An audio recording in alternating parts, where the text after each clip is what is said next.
10th class के सभी विद्यार्थियों, देखिए कल तक हमने आपके लिए जो कराया था वो वर्षा ऋतु का एवं ग्रीष्म ऋतु का वर्णन कराया था। जो सेनापति ने उन्हीं पंक्तियों में वर्षा ऋतु का वर्णन कर दिया, उन्हीं पंक्तियों से ग्रीष्म ऋतु का वर्णन कर दिया था। और आगे अब बता रहे हैं कि अब सावन के मौसम का वर्णन है। जो एक गोपिका अपनी दूसरी गोपिका से यानी अपनी सखी से सावन के मौसम के बारे में कह रही है, उसका वर्णन कर रही है। तो देखिए यहाँ पर ये सेनापति ने कवित्र रत्नाकर से ये लिया है और यहाँ पे सावन के मौसम का वर्णन करते हुए कवि सेनापति कहते हैं कि एक सखी अपनी दूसरी सखी से क्या कहती है सावन के मौसम में। दामनी दमक सुर चाप की चमक, श्याम घटा की झमक, अति घन घोर दे। क्या कहती है कि दामनी, दामनी कहते हैं बिजली, दमक यानी चमक रही है, सुरचाप, सुरचाप इंद्रधनुष की चमक, श्याम यानी कि कैसी है, और श्याम यानी सावली या काली कह सकते हैं। तो देखिए यहाँ पे अर्थ जो आ रहा है कि सावन के मौसम में बिजली आकाश में चमक रही है और क्या फैला हुआ है, इंद्रधनुष फैला हुआ है और जो बादल हैं वो काले काले दिखाई दे रहे हैं। घटा की झमक अति घोर घन घोर थे। और जो घटाएं हैं जो बादल में वो कैसी हैं, घटा की झमक यानी कि जो घटाएं हैं वो क्या है, वो बरस रही हैं।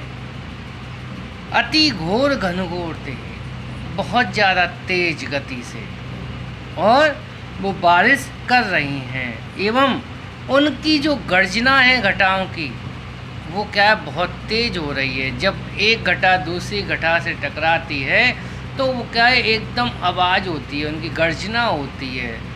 तो घनघोर गर्जना हो रही है, बहुत तेज क्या है, उनकी आवाज़ आ रही है। कोकिला कलापी कल कूंजत है, चित तित। कोकिला यानी कोयल, कलापी यानी मोर, कल कूजत यानी बोल रहे हैं, कूक रहे हैं, जित तित यानी जहाँ तहाँ यानी चारों तरफ। अब इस सावन के मौसम में कोयल और मोर चारों तरफ से बोल रहे हैं, जहाँ तहाँ से क्या है, चारों तरफ से इधर उधर से मोर बोल रहे हैं। सीकर ते शीतल, सीकर कहते हैं, सीकर जल की बूंदों को सीकर कहते हैं। ते शीतल यानी कि ठंडी, ठंडी जल की बूंदें। समीर की झकोर थे यानी कि हवा से, जो हवा जो चल रही है उससे जो ठंडी ठंडी जो बूंदें हैं वो उड़ रही हैं। यानी कि बूंदों, जो वर्षा की जो बूंदों का स्पर्श पाकर जो हवाएं हैं वो कैसी हो गई है, ठंडी हो गई है। जो हवा है, जो बारिश हो रही है इस मौसम में, सावन के मौसम में, तो हवा जो चल रही है वो इन वर्षा की बूंदों से ठंडी हो गई है और क्या है, वो बह रही है, हवा यानी चल रही है। और सेनापति आवन कयो है मन भावन सो। अब सेनापति जी कहते हैं कि वो जो सखी है अपनी दूसरी सखी से कहती है कि अरे सखी, ऐसे समय में मुझे क्या है, सेनापति आवन कयो है मन भावन सु, लागो तर सावन भ्रय जुर जोर ते। कि मेरे जो मन में है, जो मिलन की जो आश है वो क्या है, तीव्र होती जा रही है। अपने प्रियतम से मिलन की जो आश है वो तीव्र हो रही है। लाग्यो तर सावन, तर सावन यानी कि ये जो सावन का जो मौसम जो मौसम है ये व्यथित कर रहा है मेरे मन को।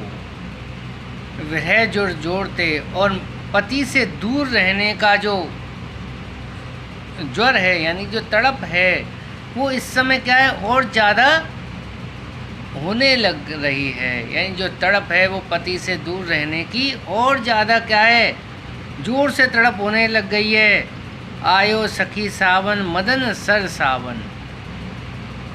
तो यहाँ पे क्या है जो विरह जो है अब वो सखी कह रही है मुझको जो विरह का ज्वर जो ये क्या है जोर से तड़पा रहा है। अर्थात प्रियतम के कारण जो विरह संताप है वो क्या बढ़ रहा है कि यहाँ पे मेरे प्रियतम नहीं हैं और उनसे मिलन का जो ज्वर है वो तीव्र होता जा रहा है। आयो सखी सावन। और वो कह रही है कि हे सखी सावन का जो मौसम जो आया है जो वर्षा ऋतु के आने से मदन सर सावन। मदन कहते कामदेव को, कामदेव भगवान हैं। तो इस ऋतु के आने से कामदेव की सरसता मन में बढ़ रही है यानी कि मेरी काम वासना तेज हो रही है। अर्थात सावन के आने से भावना क्या उत्पन्न हो रही हैं मिलन की। लाग्यो है बर सावन सलिल चहु ओर ते। तो और ये जो चारों ओर से सावन का जोरदार बारिश करने लग रहा है और पानी जोर से बरसाने लग रहा है। लाग्यो है बर सावन यानी कि इस वर्षा के मौसम में तेज गति से बारिश हो रही है जो चारों तरफ से पानी ही पानी हो रहा है। फिर आगे है ये सावन का मौसम। फिर इसके बाद है शीत ऋतु का। शीत ऋतु में देखिए शीत को प्रबल सेनापति कोप चढ़ो दल निवल अनल गयो सूर्य श्रियाई के। यहाँ पे कह रहे हैं सेनापति कि देखिए शीत को प्रबल सेनापति कोप चढ़ो दल। जब सर्दी की जो ऋतु है इसका वर्णन करते हुए कह रहे हैं। अब पहले हम क्या प्रसंग लेंगे कि ये जो प्रस्तुत जो छंद है वो हमारी पाठ्य पुस्तक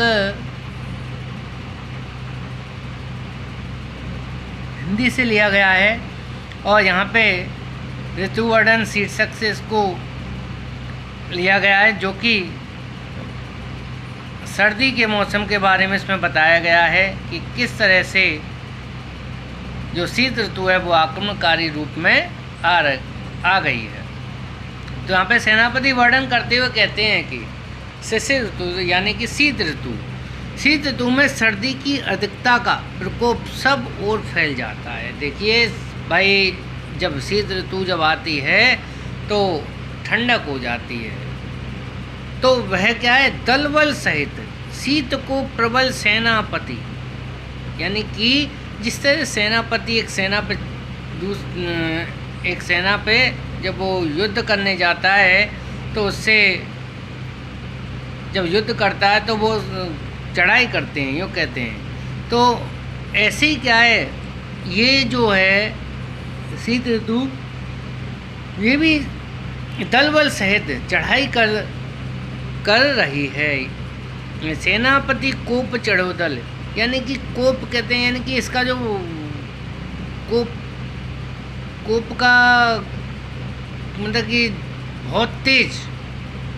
बहुत तेज क्या है सर्दी क्या है उत्पन्न हो गई है और ये क्या दलबल सहित क्या है आ गई है। तो इस समय सेना देखिए सेना जो है किसकी सेना या शक्ति के सामने आग भी क्या है कमज़ोर पड़ गई है। कोप चढ़ो दल कोप कहते हैं भैया आग को, ठीक है। तो ये आग भी जो है ये कमज़ोर पड़ गई है। कोप चढ़ो दल उस आग पे भी क्या है ये जो वर्षा ऋतु है ये क्या है शीत ऋतु है ये इस शीत ऋतु के आने से आग भी क्या है कमज़ोर पड़ गई है। शीत को प्रबल यानी कि शीत ऋतु में सर्दी की ऋतु इतनी तेज है कि वो आग पर भी अपना प्रहार कर रही है एक तरह से, यानी आग को भी क्या है उसने कमज़ोर कर दिया है। निवल अनल, यानी कि निवल अनल, अनल कहते आग, यानी कि उसने आग को भी क्या है निवल कर दिया है। निवल कहना चाहिए कि निर्वल कर दिया है। गयो सूर्य श्रियाय के, और जो सूर्य है वो क्या है श्रियाय के, यानी वो भी क्या ठंडा हो गया है, ऐसा प्रतीत हो रहा है शीत ऋतु के आने से। हिम के समीर तेई वर्षे विषम तीर, और इस शीत ऋतु में हिम के समीर यानी कि बर्फ़ के समान जो हवा चल रही है, बर्फ़ के समान जो ठंडी ठंडी हवा चल रही है, तेई वर्षे विषम तीर, और जो ठंडी ठंडी जो हवा है वो ऐसी लग रही है जैसे कि तीर चल रहे हों, शरीर में कोई तीर दाग रहा हो। तेई वर्षे विषम तीर, तो वो तीर के समान क्या है वो हवा ठंडी ठंडी लग रही है गरम भौन कोनन में जाए के, और जो गर्मी है वो भौन यानी कि जो कमरों के जो कोने हैं उनमें जाके क्या है ऐसा लग रहा है कि जो गर्मी है वो कमरों के कोनों में जाकर छुप गई है। ठीक है कि नहीं? तो शीत ऋतु की जो बर्फीली हवाएं इस तरह से चलने लगे कि वो तीर के समान लग रही है, और गर्म जो हवाएं वो भवन के क्या कोनों में जाकर छुप गई है।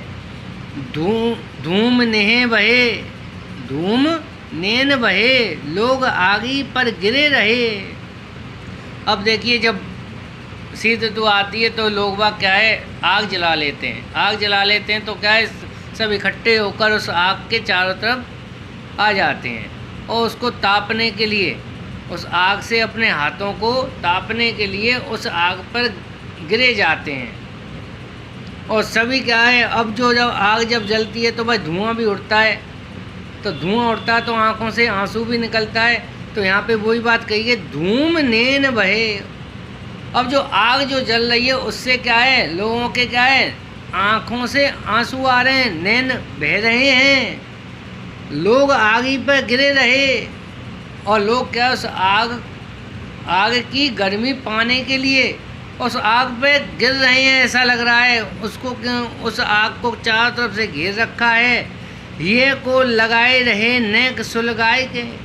और ऐसा होता है सर्दी में कि अब ऐसा लग रहा है सभी लोग उस आग को क्या है हृदय से लगाने का प्रयास कर रहे हैं और हृदय के पास लाने का प्रयास कर रहे हैं। नेक सुलगाए के, नेक क्या है उसको उसमें आग जलाकर सुलगा के, और उसमें क्या है आग जला के और अपने हृदय से लगाने का प्रयास कर रहे हैं।